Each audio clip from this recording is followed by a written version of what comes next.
Direction générale des finances a organisé un colloque sur la lutte contre la corruption en Côte d'Ivoire. Objectif, réaffirmer la ferme volonté du gouvernement de lutter contre ce fléau. Les détails avec Vénance Herman Niamien.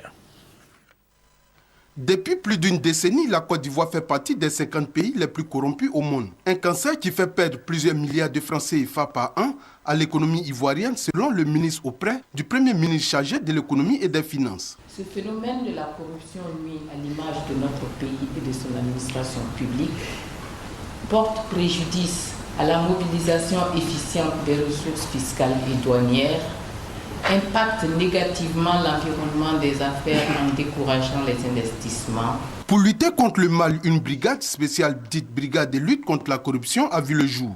Elle est composée de 32 agents, dont 15 enquêteurs issus des services actifs de la police, de la gendarmerie, des régies financières et du budget. Depuis 2012 qu'elle existe, la brigade de lutte contre la corruption a été saisie de 21 dossiers. Pour le moment, nous avons 7 dossiers que nous avons achevés.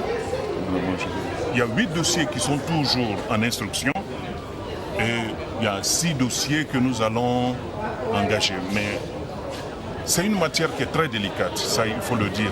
C'est pourquoi on prend notre temps. Pour mieux lutter contre la corruption, le secrétariat national à la gouvernance et au renforcement des capacités propose le réaménagement des tests juridiques. Il faut des lois, il faut qui installent des organes et donc qui fonctionnent sur une base suffisamment claire et efficace donc pour permettre vraiment d'atteindre l'objectif que nous escomptons. Des propositions auxquelles pense déjà le gouvernement avec la mise en place bientôt de la haute autorité chargée de la lutte contre la corruption.